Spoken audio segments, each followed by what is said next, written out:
Hello friends I 365 बोले আপোনালোকক পুনৰ এবাৰ স্বাগতম জনাইছোঁ। আপুনি মোৰ থাম্বনেইলটো চাই পেলাই কি ক'ব বিচাৰিছোঁ গমেই পাইছে। তথাপি মই এবাৰ কৈ দিছোঁ, মানুহ ইমান স্বাৰ্থপৰ হ'ব নালাগে। মানুহ অকণমান জ্ঞান, মানুহৰ অকণমান যিখিনি জ্ঞানৰ প্ৰয়োজন সেইখিনি জ্ঞান থাকিব লাগে। যিমান মূৰ্খ হওক, যিমান অশিক্ষিত হওক, অকণমান জ্ঞান থাকিব লাগে। মই ভাবোঁ, আপোনালোকে কি ভাবে মই নাজানো, কিন্তু মই ভাবোঁ অকণমান হ'লেও তেওঁৰ মানৱতা আৰু জ্ঞান লগতে যিখিনি উপকাৰ স্বীকাৰ কৰিব লাগে। মানুহে এজনে যদি আনজনক উপকাৰ কৰে সেই উপকাৰটো স্বীকাৰ কৰিব লাগে। তথাপিও মই এই আপোনালোকক কথাখিনি কোৱাৰ আগত আপোনালোক পুৰণা এটা ভিডিঅ' আপোনালোকক মই দেখুৱাম বুলি ভাবিছোঁ। প্ৰথমতে ভিডিঅ'টো চাই লওক, শেষত মই আৰু কথাখিনি ক'ম আপোনালোকক।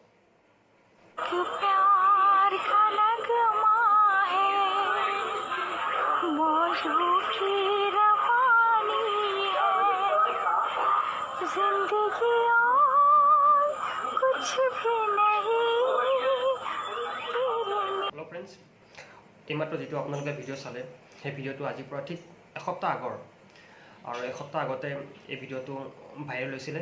আৰু এই ভিডিঅ'টো ভাইৰেল কৰিছিলে আপোনাৰ যিজন আতীন্দ্ৰ চক্ৰৱৰ্তী বুলি কয়, তেখেতৰ নিজৰ ফেচবুক একাউণ্টত এই ভিডিঅ'টো তেওঁ নিজে আপলোড কৰিছিল আৰু তাৰ পৰাই ভাইৰেল হৈছিলে। আৰু আতীন্দ্ৰ চক্ৰৱৰ্তীক মোৰ ফালৰ পৰা একদম বিগ এটা চেলুইড হয়, তেওঁ ইমানখিনি কাম কৰাৰ কাৰণে। কোনে কি ভাবে মই সেইবোৰ নাজানো, কিন্তু আতীন্দ্ৰ চক্ৰৱৰ্তীক মোৰ ফালৰ পৰা বিগ একদম বহুত ডাঙৰ এটা চেলুইড হয় মোৰ ফালৰ পৰা। যি কি নহওক, বহুত বেয়া লাগিছে মোৰ। এজন মানুহ হয় তেওঁ, আৰু তেওঁ বেয়া কাম কৰা নাই মোৰ ফালৰ পৰা, অকণমানো বেয়া কাম কৰা নাই। তেওঁৰ ফালৰ পৰা যিখিনি তেওঁৰ নিজৰ কাম আছে সেই কাম এৰি পেলাই তেওঁৰ পিছে পিছে ঘূৰি তেওঁক অকণমান পাৰিলে সহায় কৰিছে। কি সহায় কৰিছে, ভিডিঅ'টো আপলোড দিয়াৰ পিছত ভাইৰেল হৈছে, তেওঁৰ পিছে পিছে গৈছে, তেওঁক ক'ত লৈ যাব লাগে সেইবোৰ কৰিছে। তেওঁ বহুত ভাল কাম কৰিছে। মই ভাবোঁ আতীন্দ্ৰ চক্ৰৱৰ্তীয়ে বহুত ভাল কাম কৰিছে। তাৰ কাৰণে আজি ৰানু মণ্ডলে তেওঁক চাকৰ বুলি ক'ব নালাগিছিল। তেওঁ কোনো চাকৰ নহয়, চাকৰৰ হেৰিও নহয়, ৰানু মণ্ডলৰ চাকৰৰ তেওঁ যোগ্য নহয়। আজি আতীন্দ্ৰ চক্ৰৱৰ্তীৰ কাৰণে ৰানু মণ্ডল ইমান দূৰলৈ গুচি গ'ল। গোটেই তেওঁ ভাৰতবৰ্ষই গম পায় এতিয়া, গোটেই ভাৰতবৰ্ষত তেওঁৰ গোটেইখিনি খলকনিটো হৈ গৈছে। গতিকে এইটো বহুত বেয়া কাম কৰিছে।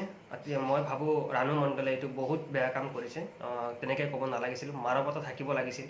আজি নহ'লে তেওঁ ক'ত থাকিব, ৰেল ষ্টেচনত থাকিব লাগে। ৰেল ষ্টেচনত গান গাই আছিল, সেই গানটো আজি তেওঁ নিজে ভিডিঅ' ৰেকৰ্ডিং কৰি পেলাই ফেচবুকত দিয়াৰ পিছতহে এই কামটো হ'ল। বা আজি গোটেই বলিউডলৈ গৈ পালে। আজি তেওঁ ভাল ভাল চিনেমাত গান গোৱাৰ সুযোগ পালে বুলিয়ে ক'ব পাৰি, যিহেতু দিম বুলি কৈছে। হিমেশ ৰেশমিয়াই দিম বুলি এতিয়া কৈছে, তেওঁলোকে দিম বুলি কৈছে, এতিয়া দিবই আৰু তেনেকুৱা। তো গতিকে আদিত্য চক্ৰৱৰ্তীক চাকৰ বুলি যে কৈছে, এই কথাটো আপোনালোক প্ৰমাণ দিবলৈ নেক্সট এটা মই ভিডিও আপনাদেৰ দেখুৱাইছো।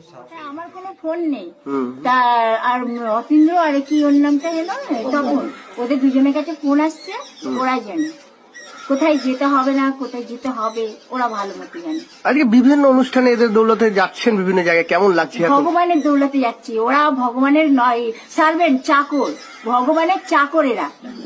আমি ওদের সাহায্যে যাচ্ছি না, আমি ভগবানের সাহায্যে, ওরা শুধুমাত্র ভগবানের চাকর। হেল্ল' ফ্ৰেণ্ডছ, মই আৰু এটা কথা ক'ব বিচাৰিছোঁ।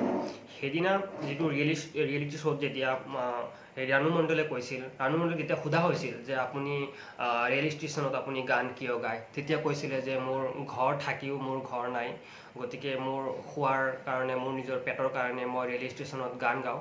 তাৰ পৰা যি পইচা পাওঁ বা যোনে যি খাবলৈ দিয়ে সেইবোৰ মই খাওঁ, আৰু তেনেকৈ মই দিন কটাইছিলোঁ। আজি 8 বছৰ হ'ল। মোৰ এজন ল'ৰা আছে, মোৰ এজনী ছোৱালী আছে। তো তেওঁলোকৰ ওচৰলৈ নাযায় বুলি তেওঁ কৈছিল, বা তেওঁলোকে নাহে বুলি কৈছিল। কিন্তু আজি যিজনী এই ৰানু মণ্ডলৰ যিজনী ছোৱালীয়ে, আজি তেওঁ নিজে ৰানু মণ্ডলে কৈছে যে মোক পইচা পঠায়, মাহেকত 500 300 এনেকৈ যি পাৰে বেলেগৰ একাউণ্টত পঠায়, তাৰ পৰা মই উঠাই লওঁ। যদি পইচাই পঠায় তেতিয়াহ'লে ৰানু মণ্ডলে নিজৰ পেটৰ কাৰণে কিয় ৰেল ষ্টেচনত গান গাইছিল? তো ঘৰত থাকিবলৈ পইচা পঠাওক কি দৰকাৰ আছিল? নিজৰ ঘৰত থাকিব লাগিছিল, ৰেল ষ্টেচন কিয় থাকিব লাগিছিল? মই ভাবোঁ এইটো। কিন্তু সেইদিনা কৈছিল বেলেগ এটা, কিন্তু আজি কৈ আছে বেলেগ এটা। কিন্তু ক'ব পৰা নাই ইয়াতে কি হৈ আছে। তো বন্ধুসকল, এই ভিডিওটো আপোনালোক মই দেখুৱাম বুলি ভাবিছোঁ। চাওক। দেখতো মেয়ে দেখতো না, মেয়ে ওখানে টাকা পাঠাতো, ওই ইয়ের হাতে সাগরিকাকে পাঠাতো, সাগরিকা আমাকে দিয়েছে। কত টাকা পাঠাতো? কখনো 500 টাকা, 500 এরকম করেই টাকা পাঠাতো। যখন দিয়েছে তো, তার সমস্ত যত্ন হয়েছে, দিয়েছে তো, অস্বীকার করার কথা নাই। না তাহলে তোমার চলতো কি করে?